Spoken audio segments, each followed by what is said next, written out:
bien podemos asegurar y en nombre de la verdad que Quetzalcóatl es el Cristo. Si leemos cuidadosamente los viejos códices, hallaremos riquísima información sobre nuestro Señor Quetzalcóatl. Vivía él, se dice, en una casa espléndida, en una ciudad maravillosa, viva representación divinal del paraíso terrenal. Un día cualquiera, dice la tradición alegórica o simbólica, mandó llamar a su esposa. Ella concurrió al llamado. Se extendió la estera sagrada en el duro piso y cuenta la leyenda de los siglos que se embriagó con vino. No debe tomarse esto en el sentido literal de la palabra. Realmente se trata de alegorizar el drama edénico. Es decir, comió de ese fruto que se le prohibiera, cuando se dijo: de todos los árboles del huerto podréis comer, menos del árbol de la ciencia del bien y del mal, porque el día que de él comiereis, moriréis. Quetzalcóatl se entristeció mucho por haberse embriagado.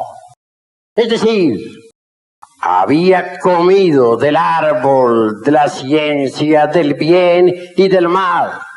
Entonces hubo de abandonar la lejana Tule, la ciudad espléndida de la luz, y vagó por todos los países del mundo, sufriendo terriblemente. Nos viene a la memoria aquel momento en que Jehová, Dios, se dirigiera a Adán y Eva para decirles: vosotros pereceréis. Y ellos hubieron de salir del Edén para trabajar y ganar el pan con el sudor de su frente y para alumbrar sus hijos con dolor. Así también nuestro Señor Quetzalcóatl, vagando por todos los países del mundo, sufrió lo indecible. Arrojó sus joyas en un río sagrado, escondió sus tesoros divinales y se fue en busca de la tierra roja. Sufrió mucho y mirándose un día en el espejo dijo: he envejecido. Fue sometido a pruebas por algunos magos negros, pero él salió victorioso.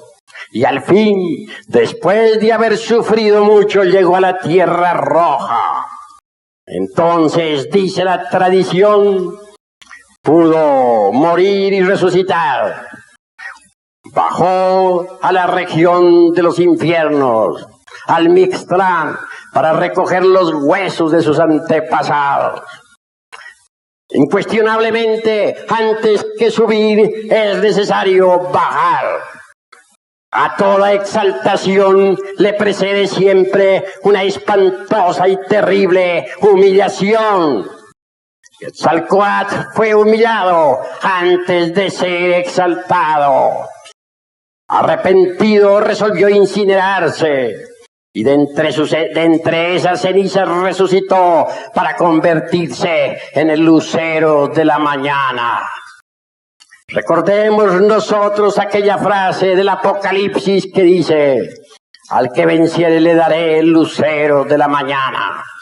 Ese lucero de la mañana, esa estrella maravillosa Venus, realmente representa la fuerza extraordinaria del amor.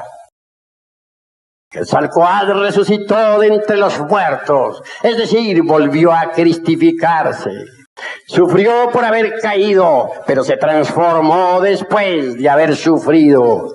Y convertido, pues, en un maestro de sapiencia, se transforma en el lucero de la mañana.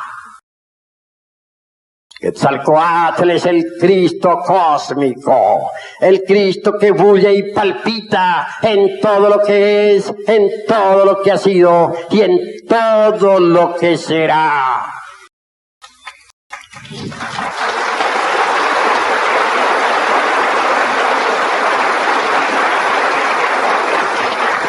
En todas las ciudades de los distintos reinos de este antiguo México se rendía culto a nuestro Señor Quetzalcóatl. Y si nosotros visitamos Yucatán, hallaremos en algunas piedras todavía la historia de la vida, muerte y resurrección de nuestro Señor Quetzalcóatl. Eso se debe a que los antiguos náhuatl, los antiguos mexicanos, eran verdaderamente guerreros y sabios. Conquistaron otras tierras, se expandieron hacia el sur, llegaron a Yucatán, impusieron su doctrina en todos los lugares centroamericanos.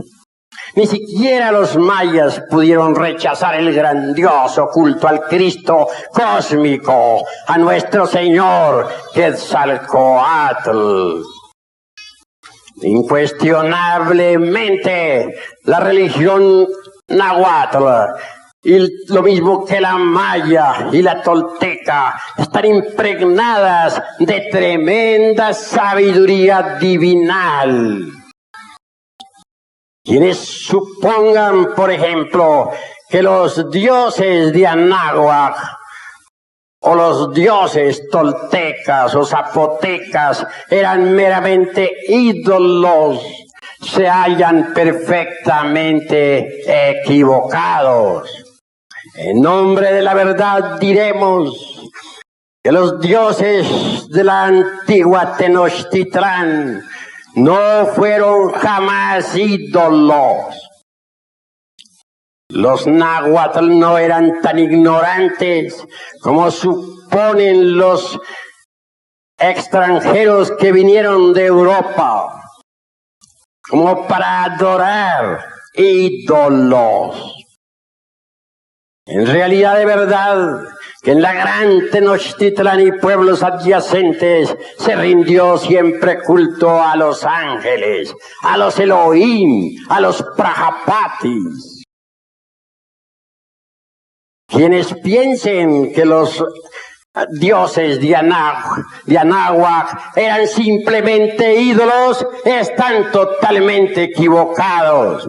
Los dioses de Anáhuac son los mismos ángeles del cristianismo, los mismos Elohim de los hebreos, los mismos Prajapatis del Indostán. Por ejemplo, el Señor del Viento, aquel Dios maravilloso que tanto fue adorado en los pueblos antiguos, no era simplemente un ídolo. Hecatl es el Señor del movimiento cósmico y tiene una escuela. Todavía hace poco tiempo que se realizó en el Yucatán un gran congreso de mayas. Se realizó en un pueblo que ahora no menciono. El dirigente de aquel congreso fue un maya. Sin embargo, fungía ante el pueblo como simple sacerdote católico. Y se realizó el congreso del Mayab en pleno atrio de la iglesia. Y fue precisamente allí donde un discípulo de la escuela del gran Hecatl manifestó al alto sacerdote y a todos los grandes iniciados mayas que él quería el gran salto, que su ciencia magnífica relacionada con el movimiento cósmico en modo alguno podría ser entendida por esta humanidad caduca y decadente del siglo XX. Pedía permiso para dar el gran salto, es decir, para meter el cuerpo físico dentro de la cuarta vertical definitivamente y marcharse a otro planeta. Suplicó, se postró en tierra ante todos y lloró. Y la congregación le confirió el permiso. En presencia de todos, metió el cuerpo dentro de la cuarta vertical con procedimientos esotéricos y científicos que la gente está supercivilizada ignora totalmente. Ahora ese gran maestro vive en otro planeta. Lo que estamos diciendo aquí, estoy seguro que en modo alguno podría ser entendido por aquellos que están embotellados dentro de los dogmas científicos y dentro de aquella geometría tridimensional de Euclides. Pero los mayas nada tienen que ver con toda nuestra jerga cientifista. Ellos conservan viejas tradiciones milenarias, viven en ellas y nadie podría hacerles cambiar de ideas. Y aunque parezca increíble lo que voy a manifestar aquí ante este honorable auditorio que me escucha, todavía en el Yucatán existe una ciudad Ginas. En ella moran gentes del antiguo Mayaf. En ella viven conservando aún su ciencia, estudiando sus tablillas siderales, haciendo sus cálculos de tipo matemático. Estamos plenamente seguros de que los famosos supercivilizados de esta época jamás darán con esa gran ciudad del Mayaf. El México antiguo tuvo una cultura que ni remotamente sospechan las gentes de esta época. Me viene a la memoria el caso aquel tan extraordinario de los 60 ancianos. Queriendo el poderoso emperador Moctezuma saber algo sobre nuestros antepasados, llamó a su primer ministro diciéndole: quiero saber dónde viven los antepasados del antiguo pueblo de Anáhuac. ¿Dónde está Quetzalcóatl? ¿Dónde la madre de Huitzilopochtli? ¿Dónde tantos ilustres varones, fundadores o cofundadores de la gran Tenochtitlán? Señor, dijo el primer ministro, lo que pedís es imposible. ¿Dónde viven estos santos varones y la madre de Huitzilopochtli? Es en la lejana Tule, allá en la ciudad maravillosa. Y nadie, absolutamente nadie, podrá llegar a esa lejana Tule. El camino está cerrado. Y hay por doquiera bestias espantosas, océanos sin fondo y terribles peligros. Solo por medio de encantos extraordinarios podríamos saber algo sobre nuestros antepasados. Voy a consultar, dice el poderoso emperador, al antiguo historiador de este imperio. Y cuentan las tradiciones que se fue entonces a la montaña y encontrándose cara a cara con un viejo eternal milenario, le interrogó: decidme, buen anciano, ¿dónde moran actualmente Quetzalcóatl, la madre de Huitzilopochtli y todos esos santos varones de los antiguos tiempos? Cuenta la leyenda de los siglos que el anciano respondió: poderoso emperador, ellos viven en la lejana Thule. Quisiera llegar allá, dice el gran emperador. Imposible, el camino está cerrado, no es posible. Solo metiendo el cuerpo por medio de encantos extraordinarios dentro de la cuarta vertical, podríais llegar a ese lugar. Lo que me ha dicho el primer ministro, responde el poderoso emperador Moctezuma, es verdad, porque el anciano historiador de este gran imperio me lo ha comprobado. Y marchándose, llegó a su palacio. Días después los heraldos convocaban al pueblo. Y convocaban también en forma específica definida a los 60 ancianos. Estos vinieron.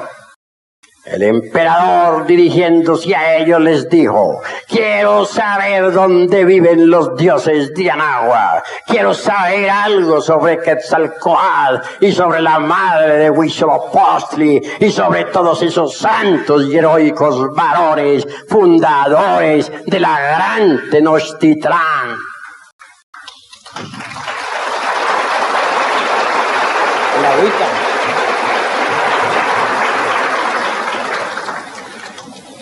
Vosotros, ancianos, tenéis la sapiencia que se necesita. A vosotros os encomiendo inmediatamente esa labor. Deberéis llevar presentes para la tierra sagrada de la lejana Thule. Y entregándoles esos presentes les dijo: marchaos. Dice la leyenda de los siglos que los 60 se prepararon con muchos ayunos y abstinencias. Untaron sus cuerpos con ciertas hierbas. Y luego, haciendo sus mágicos círculos y sus encantos, así cuenta el padre Durán en una de sus obras, eminente sacerdote, metieron el cuerpo físico dentro de la cuarta vertical.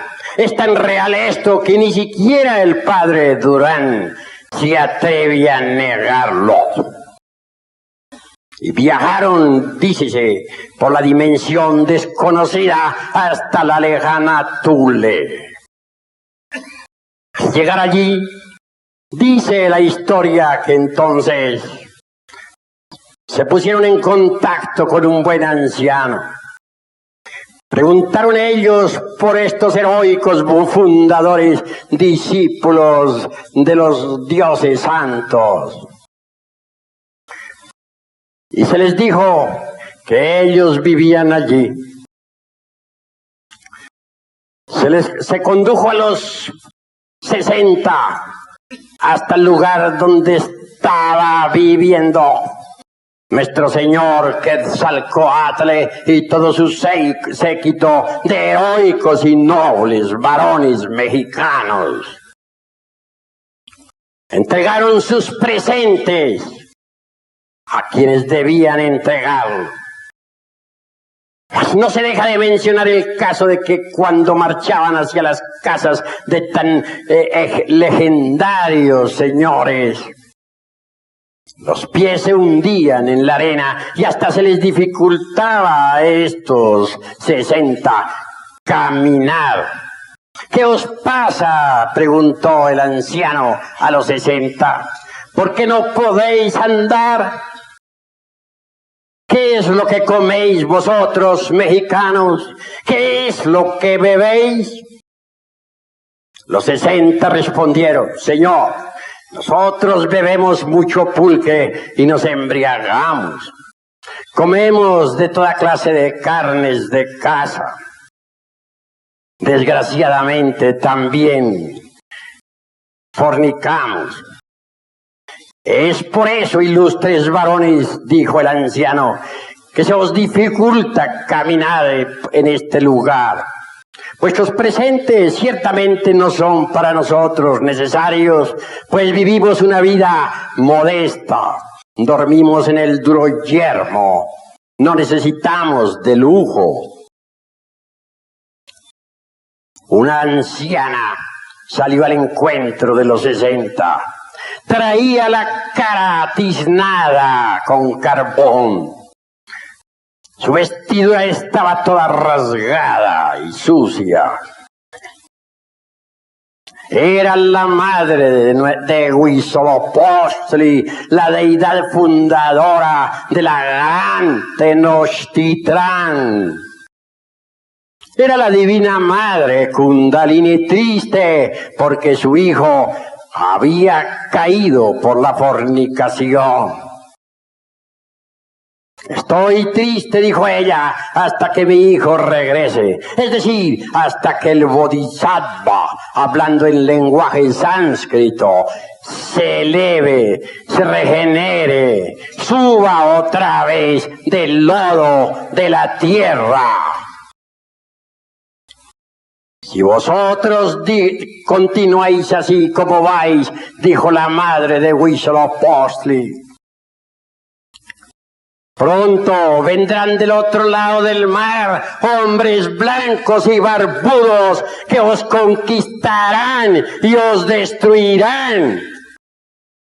Se refería claramente ella a los conquistadores de España. Platicaron los 60 con Quetzalcóatl, recibieron distintas enseñanzas. Después de todo, la madre de Huitzilopochtli entregó un braguero, se dice, a los 60, para que ellos a su vez se lo entregaran al poderoso Moctezuma. Ciertamente este no es más que un símbolo de castidad. Y despidió la madre de Huitzilopochtli a los 60. Llevando tan duro mensaje al poderoso emperador Moctezuma, poderoso señor de la gran Tenochtitlán.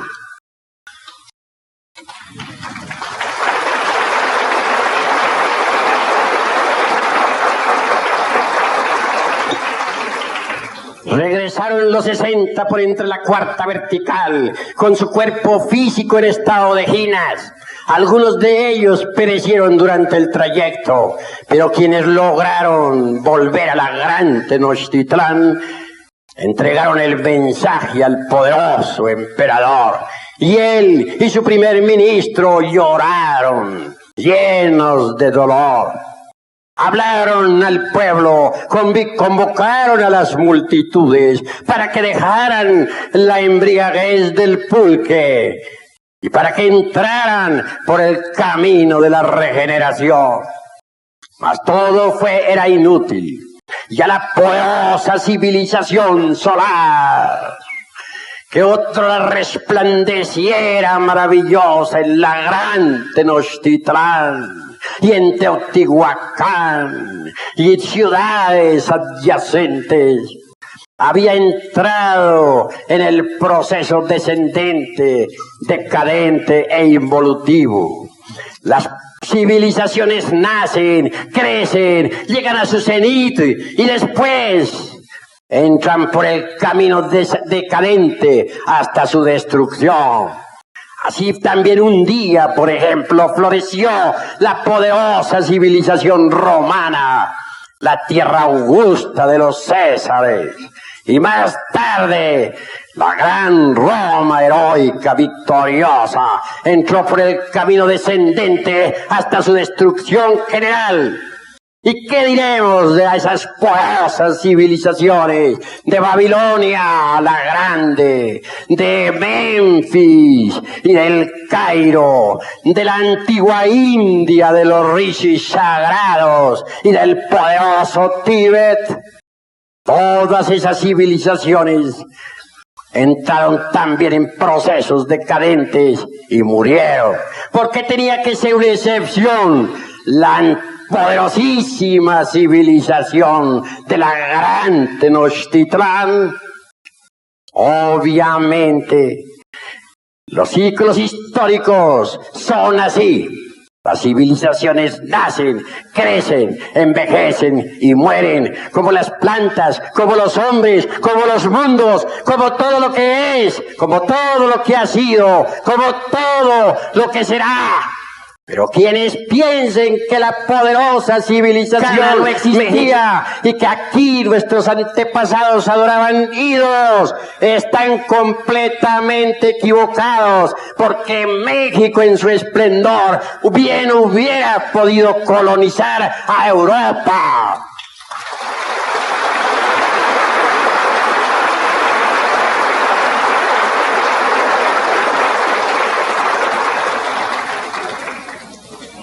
Nuestra Asociación Gnóstica de Estudios Antropológicos y Culturales posee tesoros preciosos. Entre ellos tenemos realmente los tesoros del antiguo México. Quiero referirme a los tesoros esotéricos y endotéricos, a los tesoros trascendentales y trascendentes, a la poderosa cultura mística, religiosa y artística de la antigua náhuatl.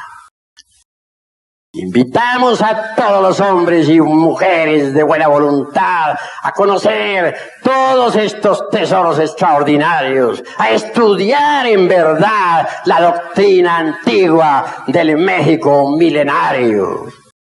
Amigos, es necesario comprender la hora en que nos encontramos. Los hijos del quinto sol, está dicho claramente por los sabios de Anáhuac, perecerán por el fuego y los terremotos. En estos instantes de crisis mundial y de bancarrota de todos los principios, la tierra tiembla por todas partes. Ora en Europa dando 7.000 muertos, ora en el Perú dando 50.000, ora en la tierra de Managua, acabando con la capital de ese país.